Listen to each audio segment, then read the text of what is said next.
ቸርች ማለት ምንድናት ብለናል? አዲስ ማንነት ነና ኒው አዲስ ዘር ናት ነው ዘር ዝርያ ኔቸር ብለናል። ኔቸሯ ምን አይነት ነው? ቤተሰብነቷ ከመለኮት ጋር የእግዚአብሔር ልጆች ነን፣ የእግዚአብሔር ቤተሰቦች ነን። የመልአክ ዝርያ አይደለንም። የልጁን መልክ እንድንመስል ነው የሚፈልገው። ልጆች ተብለን እንድንጠራ ነው የሚፈልግ። መልአክ የእግዚአብሔር ልጆች አይደሉም። ልጅነት ቢኖራቸው እንኳን በባህላዊ ጥቅስ ልጅነት ቢኖራቸው እንኳን ካይንዳቸው የኛ አይነት አይደለም። ካይንዳቸው የኛ አይነት አይደለም። ምን አለ? በሕግ ኑሮ ውስጥ በመግባት በእግዚአብሔር ልብ ውስጥ ያለውን ሐሳብ በመሳት በብዙ ድካምና ስርዓት ተኮር በሆነ በአዳራሽ አገልግሎት ውስጥ ብቻ ተወስናለች። ይሄማ በጣም እኮ እኔ ያፈርንበት ነገር ብንኖር ክርስትና ድሮ እኛ ቴብል ቴኒስ እየተጫወትን ወክማ 4 ኪሎ እንሄዳለን። ከወክማ ወተን በዚህ በቤተ መንግስት አልፈን በሪ በከንቱ አርገን ነው ወደ አውቶቡስ ተራ ምን መጣ እና ከወክማ ጀርባ ነው ስላሴ ቤተክርስቲያን። በስላሴ ውስጥ ነው በአቋራጭ ምን መጣ። ልክ ስላሴ ስንገባ እያወራን የነበረ ልጆች ሁሉ ጸጥ እንላለን። እየተላፋ የነበረ ሁሉ ስርዓት ይይዛል። የስላሴ ግቢ ውስጥ ገብተን በቤተ መንግስቱ እስክንወጣ ድረስ ስርዓት ነው። ጴንጤነ እንትነ እስላምነ የለም። ቸርች ነው ስለሚባል ሁሉም ሰው አንገቱን አቀርቅሮ አናወራም፣ ሁሉ እንሄዳለን። ሰዎች እዛ ስፍራ ላይ ብቻ ነው ማን አለ ብለው የሚያስቡት እግዚአብሔር። ከዛስ ልክ በሯን እልፍ እንዳል ይጀመራል። የተቋረጠው ነገር ሁሉ ይቀጥላል። በሳምንት 3 ቀን መተን 2 ቀን መተን እዚህ ለ2 ሰዓት ዘምረን እሱንም ከመጣህ ነው እኮ አሁን ደግሞ ከመጣህ ነው። አትመጣማ። ለ2 ሰዓቱም እኮ አይሆንልን። ከመጣህ ግን መተህ ዘምረህ ብለህ ወጥተህ ስትሄድ ያቆምከውን ኑሮ ነው የምትቀጥለው። ቸርች እሱ አይደለም። ቸርች እሱ አይደለም። ይዘህ ነው የምትሄደው። እዚህ የምትሞላው ግሬስ ነው፣ እዛ ትኖረዋለህ። እዚህ የምትሞላው ፓወር ነው፣ እዛ አክት ታደርጋለህ። ሂድና ምናምን በለ። እዚህ የምትሞላው ሪቨሌሽን፣ እዚህ የምትሞላው አንዱ ከአንዱ ቅድም አላለም ይቀዳል። ሂሊንግ አሞ ይሆናል። የመጣው አገኘው ወንድምን ግሬሱ አለው ይፈውሳል። እንድንኖር እኮ ነው ይጠራና አንዱስ ሌላ ግሬስ አለ የተነበየላል። ሊሆን ያለውን ይነግራል። እንዴ ይሆናል ይላል። ለጳውሎስ ይነገረዋል ነበር እንዴ ትንቢት? ጳውሎስ ስለሆነ አይተነበየለትም እንዴ? ፊልጶስ 4 ነቢያት ሴቶች ነበሩት አይደል? መጽሐፍ ቅዱስ ሲናገር ይነግሩትም የተነበዩለትም ነበር። ሴቶች 4 ሴት ነቢያት ነበሩት። አንዳንድ ጥቅስ እኮ በስብከት ስለሆነ የለመዳችሁት በንባብ ቢሆን አይጠፋችሁም ቦታው። በስብከት ስለለመዳችሁት የት ጋር እንዳለ አታውቁ። ሐዋርያት ሥራ ምዕራፍ ሲጋ ነው በቦታ ስለሆነ ማለት ነው። እዚህ ጋር ነው እኔ የምፈልገው። እንዲህ ይላል፣ እኛም በባህር መንገድ 21 ላይ ጨርሰን ከጤድሮ ወደ አካን ደረስን። በወንድሞችም ሰላምታ ሰጥተን ከእነሱም ዘንድ 1 ቀን ተቀመጥን። በነጋውም ወጥተን ወደ ቄሳሪያ መጣን። ከ7ቱም አንዱ የሚሆን ወንጌላዊ ፊልጶስ ቤት ገብተን በእርሱ ዘንድ ተቀመጥን። ፊልጶስ ቤት ገብተው ተቀመጡ እነ ጳውሎስ ማለት ነው። ከዛስ ለእርሱም ትንቢት የሚናገሩ 4 ደናግል ሴት ልጆች ነበሩት። ምን የሚነግሩት? ትንቢት የሚነግሩት። በመነጠቅ የሚያገለግለው ማለት ነው። ይህ ሰውዬ ከ7ቱ አንዱ በመነጠቅ የሚያገለግለው ሰውዬ ትንቢት ይነገረዋል። አንተ እኔ በአየር ላይ እየበረርኩ ትንቢት ትነግረኛለህ እንዴ? አይሰራ። በአየር ላይ ስታርፍ እነግርሃለሁ። አየር ላይ አልነግርህም። መሬት ስረግጥ ሰው ነህ። ሐዋርያው ጳውሎስ እንዴት እንዳለው አስባችኋል? የሰይጣን መልእክተኛ ከኔ እንዲለይ ለመንኩ ሲል እንዴት እንዳለው አልመጣለት ያለው እኮ የቸርችን ኔቸር ያውቃል፣ ፓወሩን ያውቃል። እንኳን የሰይጣን መልእክተኛ ብራዘር ማንም እንዲችል ሊነካው እንዳይችል ያውቃል። መለኮታዊ ኃይል በላዩ ላይ እንዳለ ያውቃል። ጋድ ኢን ሂም በእርሱ ውስጥ እግዚአብሔር እንዳለ ያውቃል። ሰማይ ሄዶ የሰማውን እኮ ነው ማለት የመገለጡን ጥግ የቸርችን ማንነት ሰማይ ላይ ሄዶ አይቷል። ከዛስ ዱብ ያደርገዋል። አንድ ዘበኛ የእስር ቤት ጠባቂ እኮ ነው። አንዱ መጥቶ ይለዋል፣ ይርበዋል። ፓስማት አይበላም፣ ይርበዋል። ረሃብ አለ፣ እስራት አይደለም ያ ዱላ ምናምን። እነኚህ ሲሆኑ ስደክም ያን ጊዜ ብርቱ ነኝ። ለምን አለው ጌታ?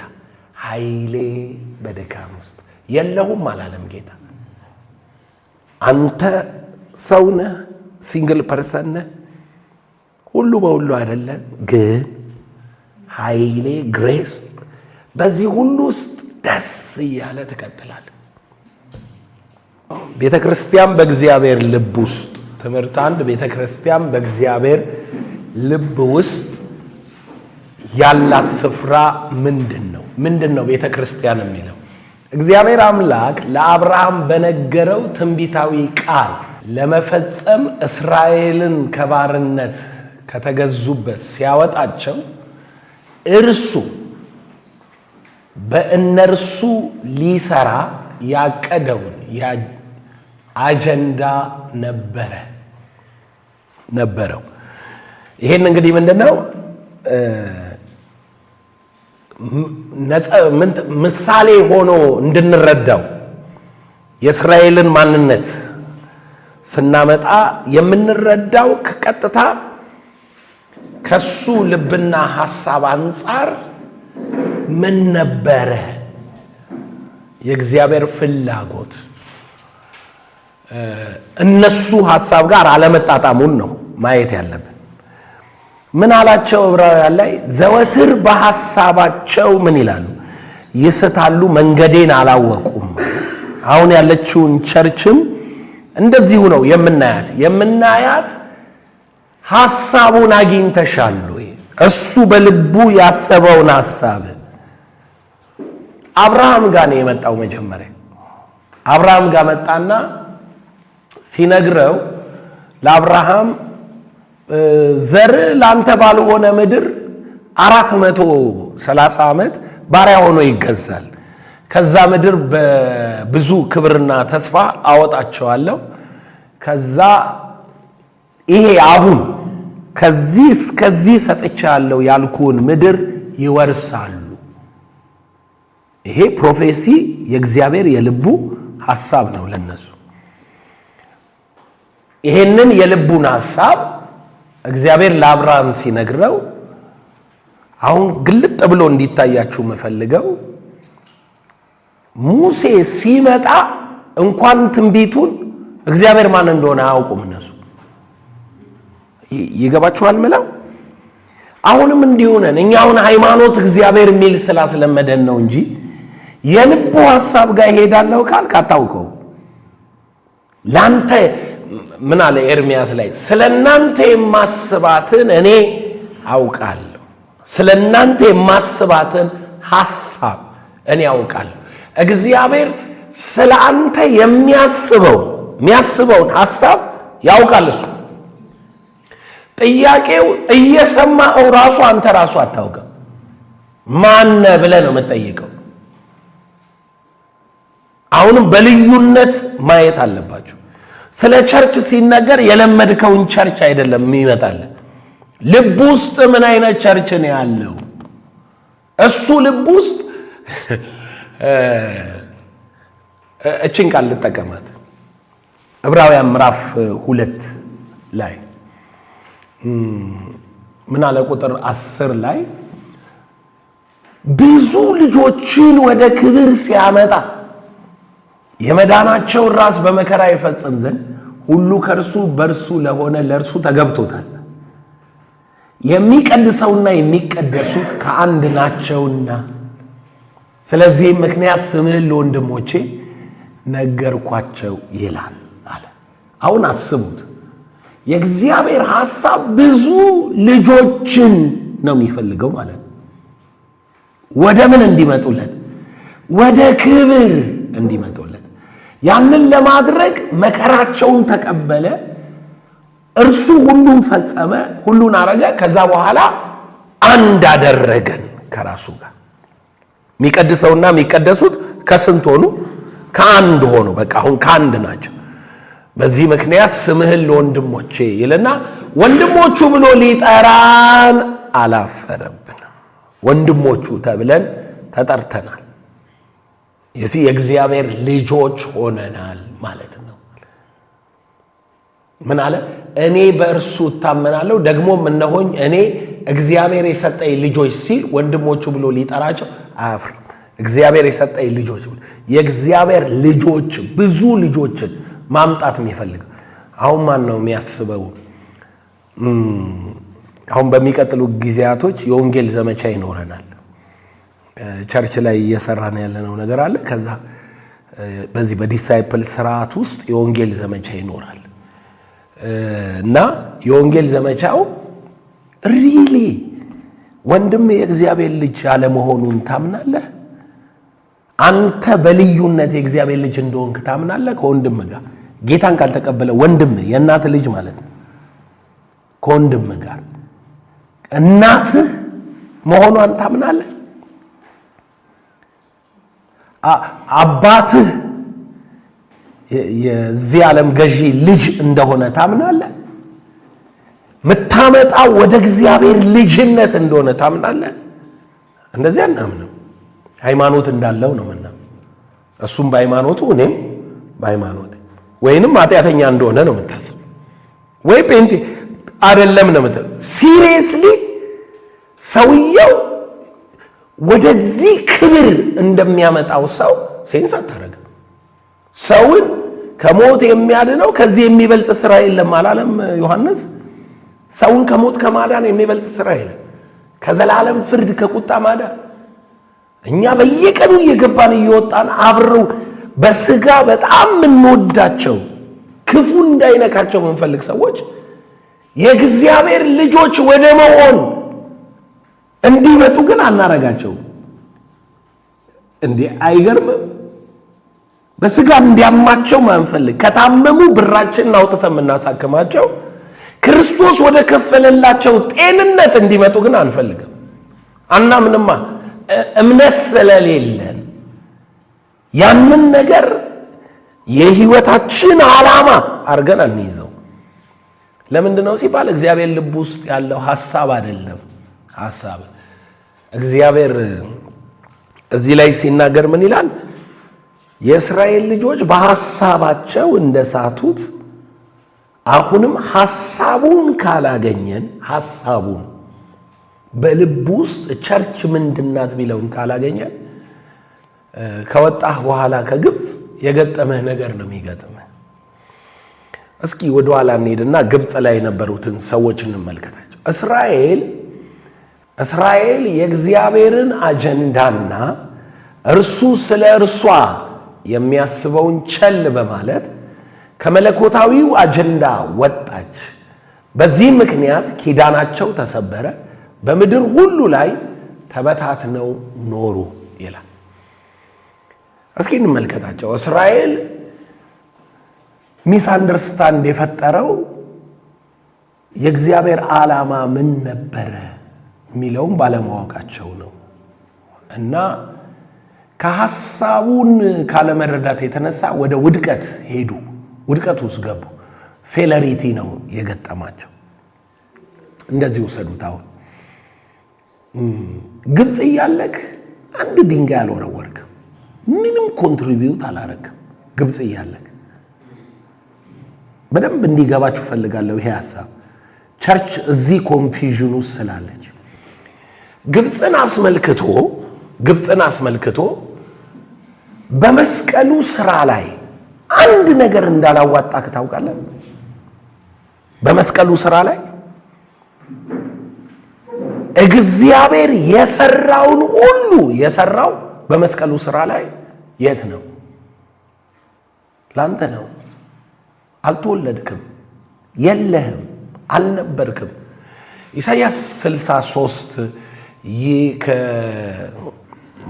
ከኤዶም የሚመጣ አረማመዱ በጉልበቱ ጽናት የሚራመድ ማን ነው? በጽድቅ የምፈርድ እኔ ነኝ። ልብስ ለምን አደፈ? ብቻዬን መጥመቂያውን ምን ብያለሁ? ረግጫለሁ። ጌታ ብቻውን ነው ዋጋ የከፈለ። ግብፅ እያሉ ተቃዋሚ ነበሩ እንጂ የእግዚአብሔርን ሥራ ተባባሪ አልነበሩም። በሐሳባቸው እየተቃወሙ ነበር። ግን እግዚአብሔር በፋሲካው በግ ከግብፅ አወጣቸው። ከግብፅ ወጡ። ሁለተኛው አጀንዳ ይግባችሁ። ኦኬ፣ ወደ ስኮት ካመጣቸው ጀምሮ ባህሩን ተሻግረው በምድረ በዳ በኖሩበት ዘመን ሁሉ ሕይወታቸው ከምን ጋር የተያዘ ነው? ከእምነት ጋር የተያዘ ነው። እግዚአብሔር እዛ ግብፃዊ የለም። አሁን በጣም ብዙ ክርስቲያን ጌታ ሰርቶ ጨርሶልኛል ይላል። አዎ፣ ድንጋይ ሳልወረውር ነው ከፍርዖን እጅ የወጣሁት። አዎ፣ በፋሲካው በታምራዊ ኃይል ነው ያወጣው። ያንተ አንድ ፓርት የለውም ሲያወጣ። በምድረ በዳ ግን ካንተ ጋር ነው ሲታገል የሚኖር። አሁን ቤተ ክርስቲያን ያላወቀችው ከሷ ጋር እየታገለ እንደሆነ አታውቅም። ተጠርቶ የወጣው ሕዝብ ከግብፅ በበጉ ደም የወጣው ሕዝብ እምነት ነው። ባለማመናቸው ጠንቅ በምድረ በዳ ሞቱ ነው አይደል የሚለው። በሙሴ ተመርተው ከግብፅ የወጡት ዕብራውያን 3 ላይ ያለው እነማን ናቸው? ከግብፅ የወጡት አየ። ክርስቶስ ለአንተ መዳን ካደረገ ውጪ አንድ እንኳን ኮንትሪቢዩሽን የምታደርገው ከፍርዖን እጅ ለመውጣት አንድ ዋጋ የለም። ነገር ግን በምድረ በዳ በምትኖርበት ዘመን ሁሉ ፍርዖን ደግሞ አይመልስ፣ ባህር ተከፍሎ ወጦታል። ህይወት በምን ላይ ተመሰረተ ነው? በእምነት ላይ ተመሰረተ።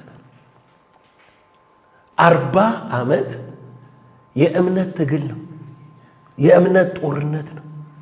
የእምነት ህይወት ነው። እሺ፣ ሶስተኛው ምዕራፍ ርስት ላይ ስትደርስ አንተን አይደለም ይታገል። ጠላትህን ስላንተ አሸነፈ። አንተን በምድረ በዳ አሸነፈ። አንተን ሶስተኛው ምዕራፍ ላይ አንተ ጠላቶችህን ታሸንፋለህ። ክርስትና እነሱ ነው። ሰዎች ጌታ ያረገልን ብለው እዛችው ግብፅ በር ላይ ነው የሚመላለሱት። ወደ ምድረ በዳው አይሄዱ። ሱፐርናቹራል ላይፉን አይለማመዱ። ቸርች እንደሱ ናት። ቸርች ስቴጅ አላት። ሕፃን እያለ ልጆች ሆይ ኃጢአታችሁ ስለ ስሙ ተሰርዮላችሁ ኦቨር። ቀጥሎ ምን ይላል? ጎበዞች ሆይ ክፉን ምን ብላችኋል? አሸንፋችኋል።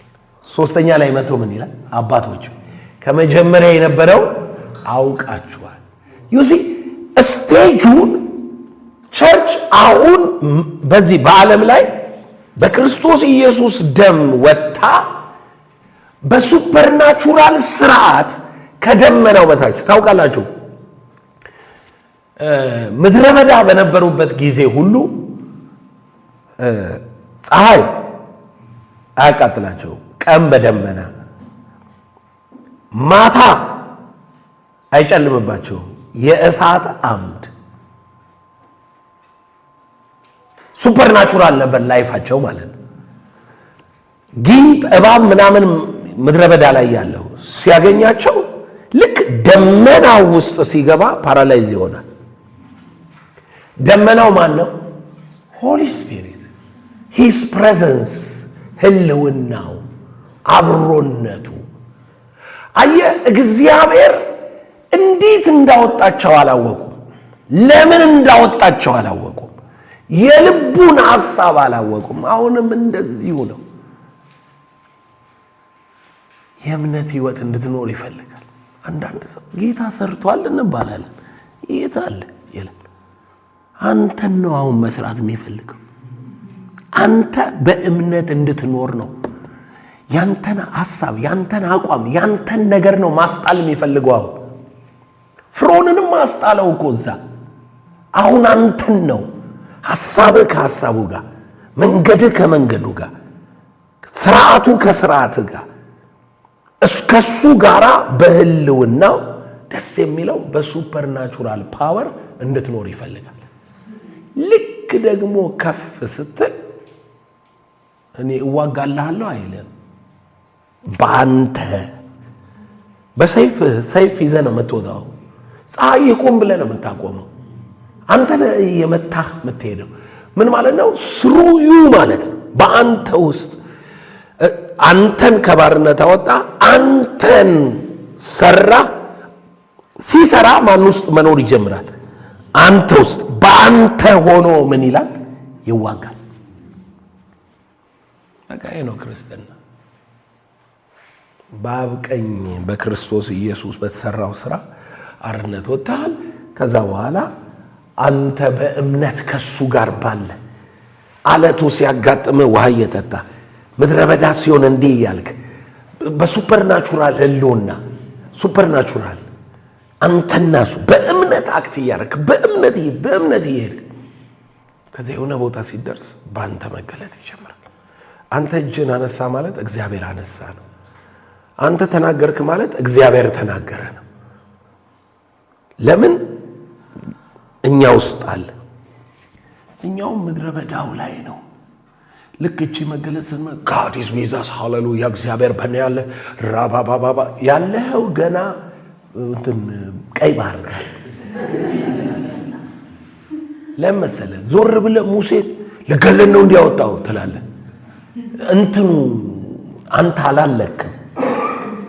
አላለክም ሐሳብን አልጣልክም። ሽንኩርት እዛ ስንበላ ግብጽ እያለን አይሻለንም ትላለህ። ምኞት አለ ገና የምኞት መቃብር ይመጣባል። አሉ ብዙ የምትሄዳቸው መንገዶች። እነሱ ሁሉ አንተን ነው ቻሌንጅ የሚያደርጉት። በማየት እዚህ ምድረ በዳ ላይ ምግብ ከየት ይመጣል? አላመኑበትምና አይደለም ያለ አላመኑበትምና። ከዛስ የሰማይ እንጀራን በሉ፣ የመላእክትን እንጀራ በሉ። የመላእክ እንጀራ ነው የበሉት። አየህ ፌዝ አንተን ነው የሚበላ፣ አንተን ነው የሚያስጥል። አትቀይረውም። ኦልሬዲ ወጥተሃል ከግብፅ። ኦልሬዲ ፍርዖን ተሸንፏል። ለዘላለም አታያቸውም ተብሏል። በእምነት ለመኖር ግን ሱፐርናቹራል ኑሮ ለመኖር ግን ራስን ማሸነፍ አለብን። ቸርች በእግዚአብሔር ልብ ውስጥ ኮንሴፕቷ ምንድን ነው? እግዚአብሔር ቸርች ብሎ በልጄ ደም የዋጀኋት ምድር ላይ የምትኖር ልጆቼ ናቸው። ያ they are my sons ሃሌሉያ ልጆቼ ናቸው። ኖ ኖ ኖ ኖ ኢት ፋይት ተዋጋ ይላል። ሰልፍ ያስተምራል። ዝም ብሎ ቸርች ስለሆነ የሆነ ክስተት የለም መራራ ይሆንብሃል። አንዳንዱ በእባብ ይነደፋል። እንትኑ ይላል ቀና ብለህ መስቀሉን ይባላል። ያያል አርነት ይወጣል። ያኮ የኃጢአት ፕሮብሌም ነው እንጂ የፍርዖን አይደለም። የማጉረምረም አፋቸውን የሚያሰዝ ከእምነት ህይወት መውጣት የምድረ በዳው ስራ እግዚአብሔር ቸርች ውስጥ ያለው ማይንድ ሴት ይሄ ነው። እስራኤልን ተመልከቱ። እስራኤል እንዴት ነበር የሚሄደው? ስለዚህ እግዚአብሔር ለዚህ ነው ባለቀው በልጁ ሥራ የእምነት ሕይወት ሕዝቡ ተስፋ ቃሉን በገድል እንዲወስድ በእነሱ ተገልጦ መውረስ ይፈልጋል። with them in them ይላል። የእግዚአብሔር አጀንዳና የልቡ ሐሳብ ከመኖር ይልቅ ለራሳቸው ወግና ስርዓት ውስጥ ተጠላልፈው ከኪዳኑ ወጡ። ስለዚህ በኪዳኔ አልጸኑምና ችላ አልኳቸው አለ።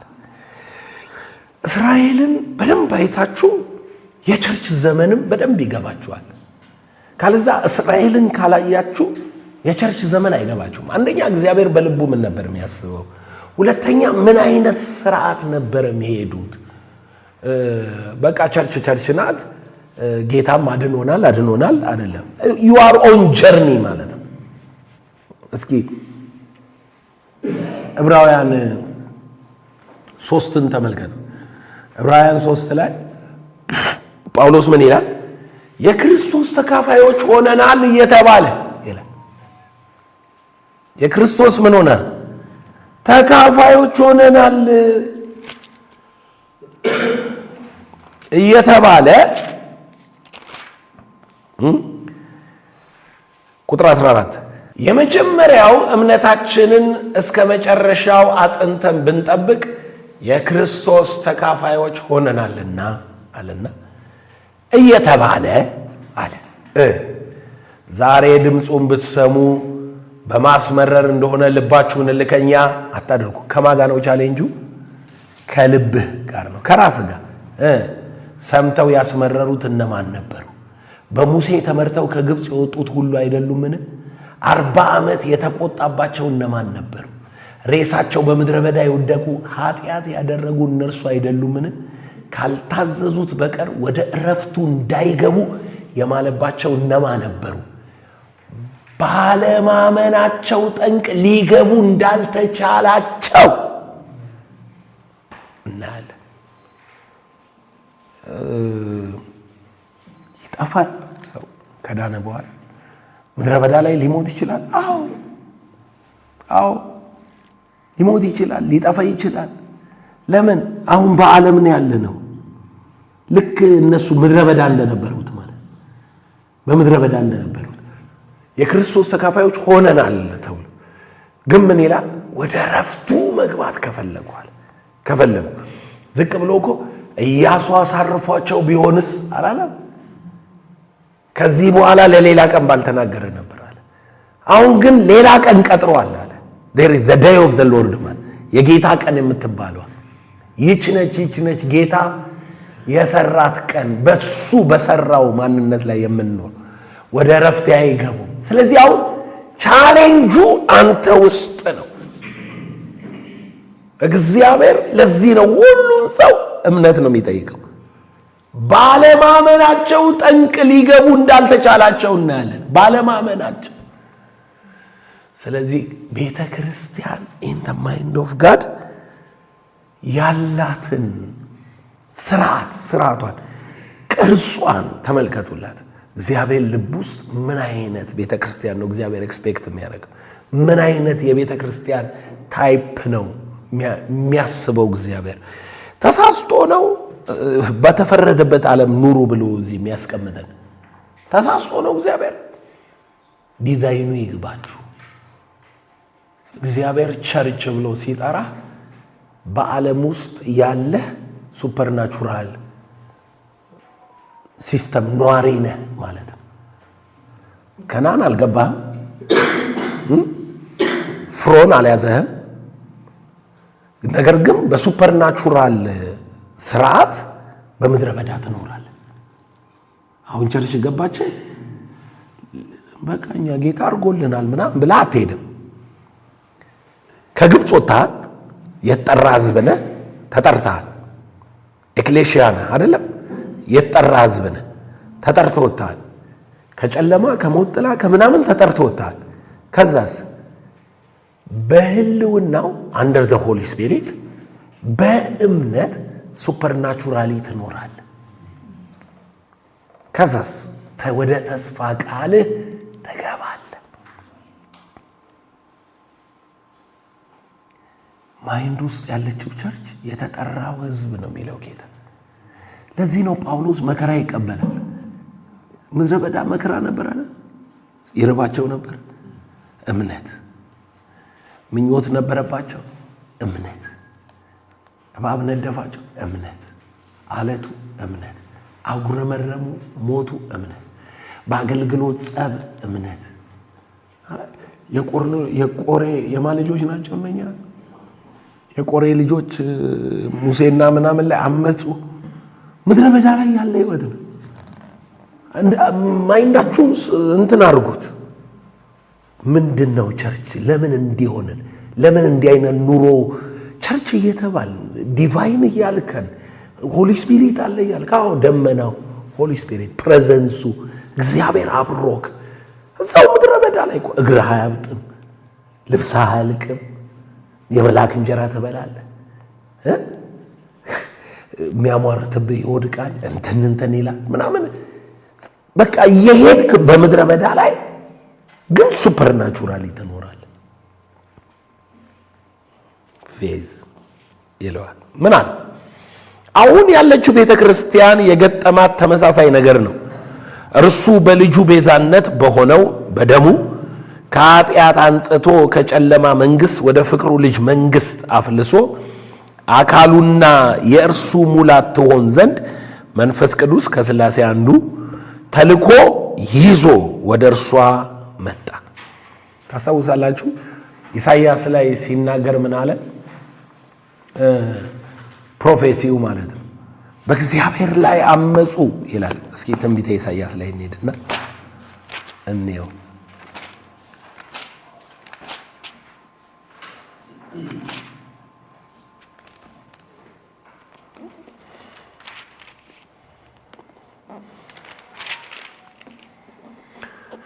ኢሳይያስ 63 ቁጥር 10 እነርሱ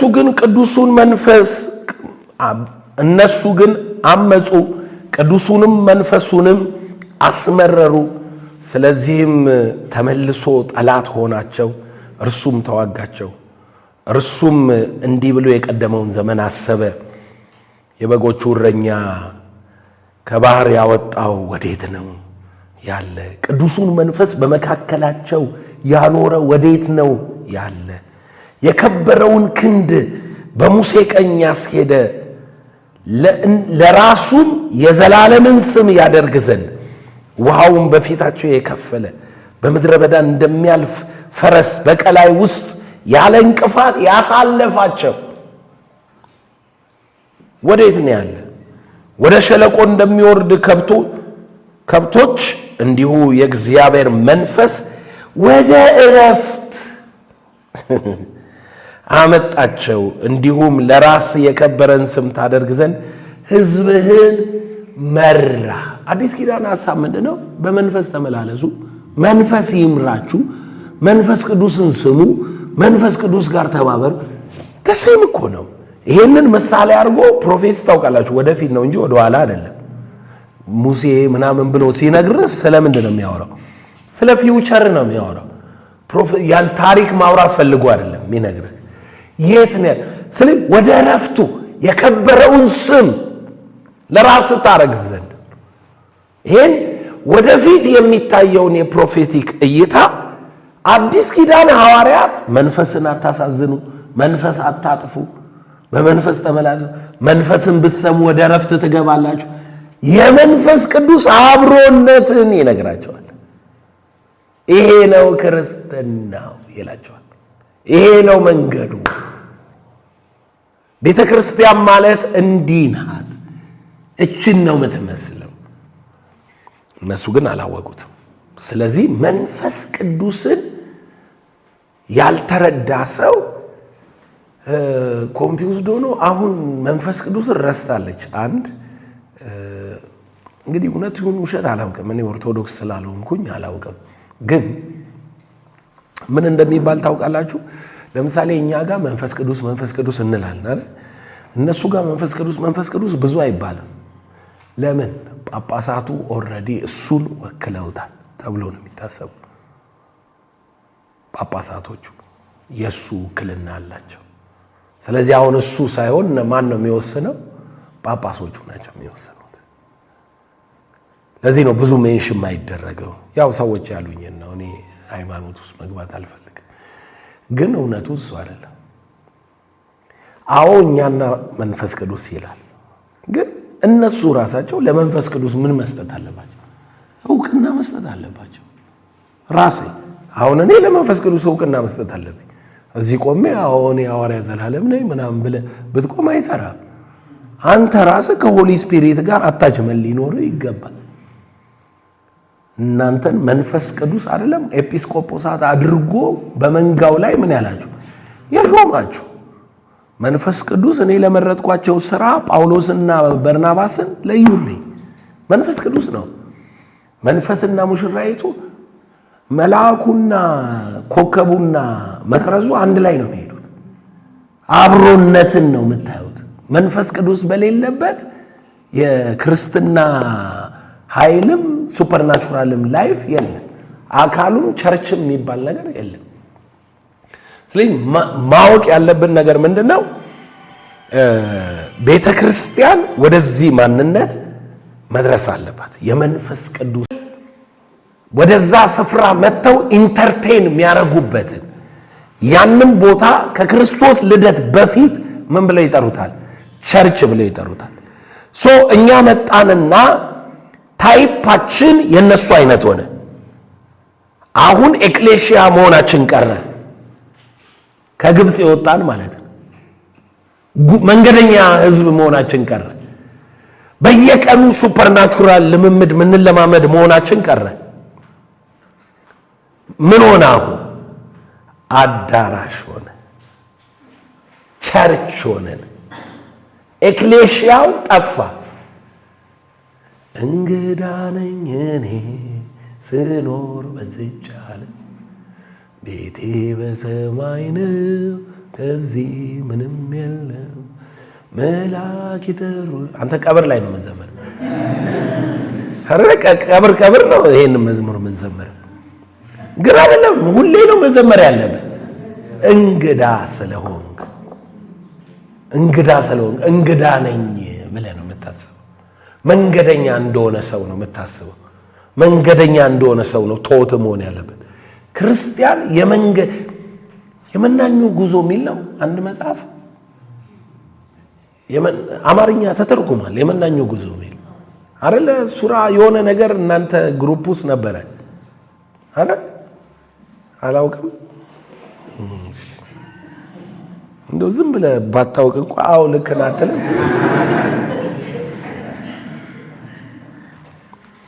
የመናኙ ጉዞ የሚለው ክርስትና ኤክሌሽያ ነው ሚል ነው መጽሐፍ። ሰውየው ሄዶ መጨረሻ ላይ በረከቱ ውስጥ ኑሮ ቤተሰቡ ምናምን ሁሉ ይባረካል። መጀመሪያ ግን ያ ፊልም ሁሉ አለ። የመናኙ ጉዞ ብላችሁ ብገቡ ዩቲዩብ ላይ ታገኙታላችሁ። ፊልም በፊልም አማርኛ አይደለም፣ ያው በእንግሊዘኛ መናኙ የሚለው ተርጉመው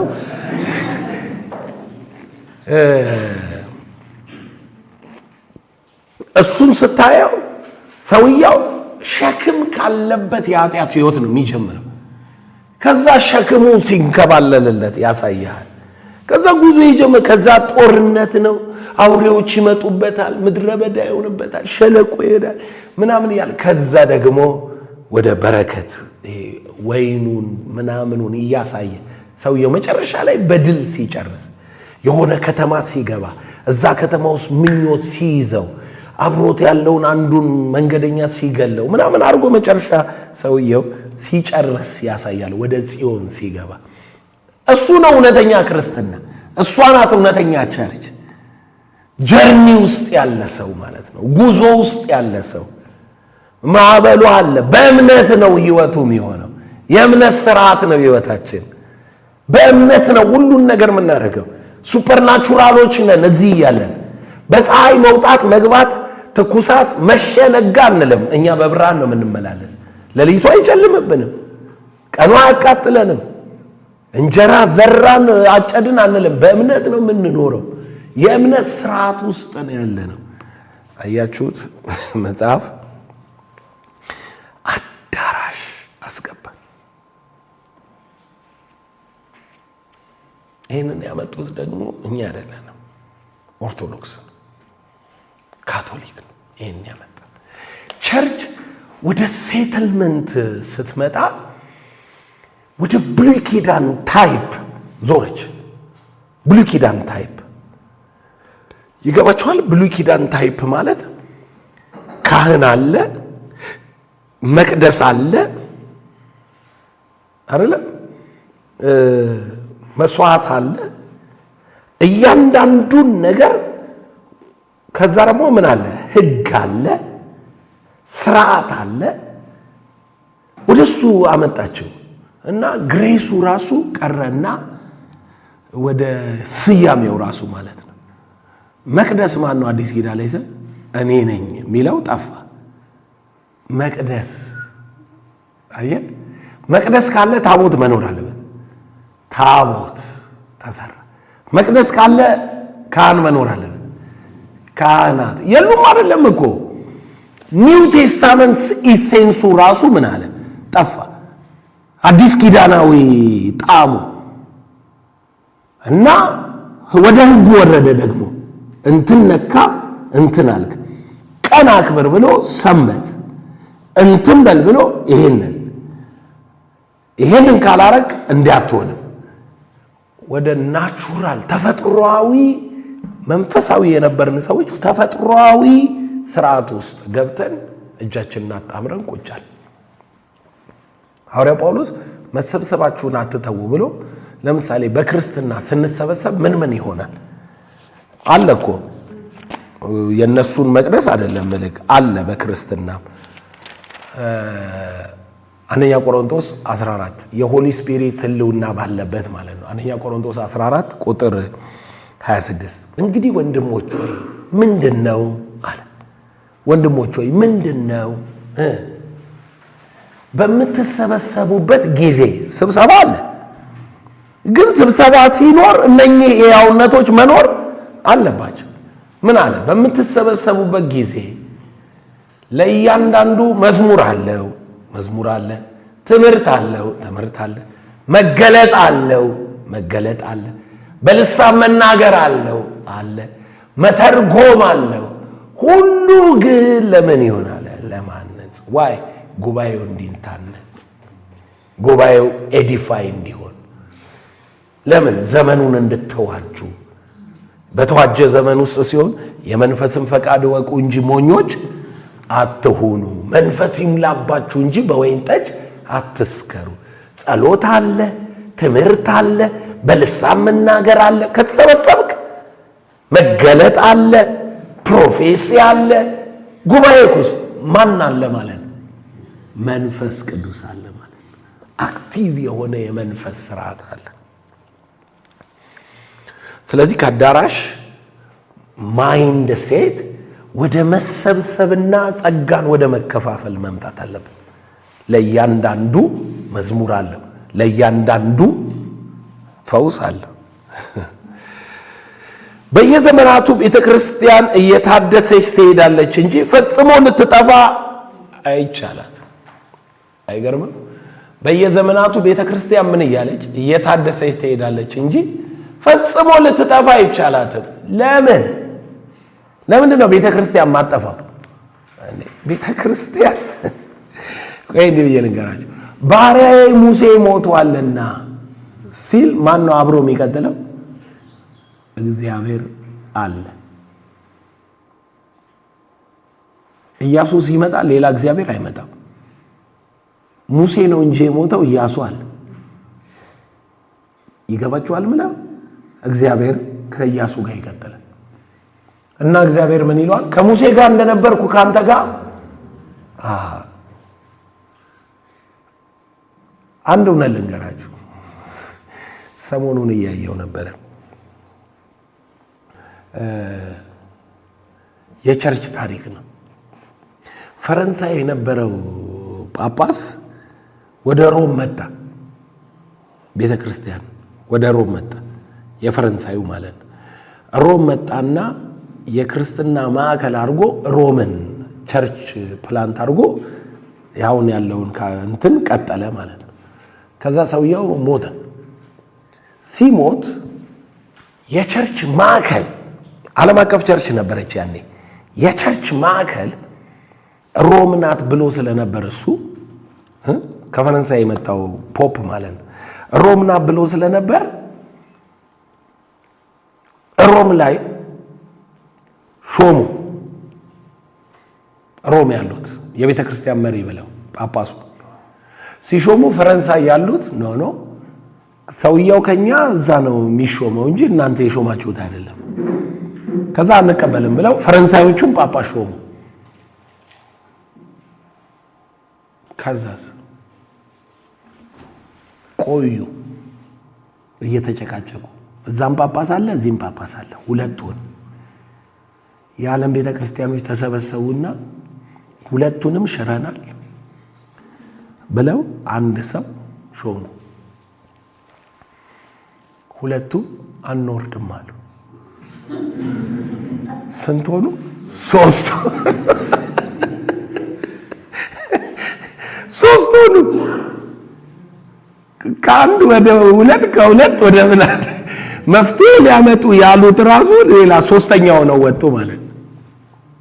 ከ40 ዓመት በኋላ አንድ ጳጳስ ብቻ ኖራቸው። ለምን እንደሆነ ታውቃላችሁ? ሰዎቹ ስለሞቱ።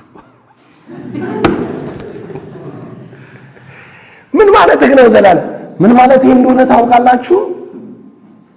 ምንም በእግዚአብሔር መንፈስና በእግዚአብሔር ሹመት ብንኖር ፈቃድ አለን፣ ግለኝነት አለን። ራሳችንን እግዚአብሔር በምድረ በዳ ወደ እምነት ሊያስገባ አንተን ጳውሎስ እኮ እየታጋደለ እኮ ነው አይደለም የሚለው መልካሙን የእምነት ገድል ምን እላለሁ እጋደላለሁ ብሎ ከዛስ እንደማይረባ ነገር ሰውነቴን እቆጥራለሁ የኋላዬን እየጣልኩ የፊቴን ለመያዝ እዘረጋለሁ። ራሱን ጳውሎስ ሳክሪፋይ እያደረገ ዕለት ምን እንላለን እንሞታለን። እኔ አልኖርም ክርስቶስ በእኔ ምን ይላል። ይሄ ገድል አለው ጳውሎስ። ይሄ የቤተ ክርስቲያን ኔቸር ነው። ይሄ የቤተ ክርስቲያን ኔቸር ነው። በዚህ ገድል ውስጥ ነው የምታልፈው። እምቢ ካልከስ ራስህ ትኖራለህ። መንፈስ ቅዱስ አናት ላይ ወጣው አይኖርም፣ ትኖራለህ። 3 ጳጳስ በአንድ ዘመን ይኖራል።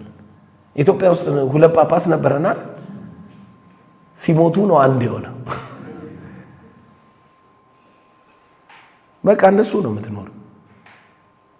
ሰውየው በስጋው ዘመን እንደሆነ በሰውየው ፈቃድ እንደሆነ የምታውቀው ሲሞት ይቀየራል፣ ወደ ስርዓቱ ይመለሳል። በህይወት ዘመን እንዴት ትኖራለህ? ቸርች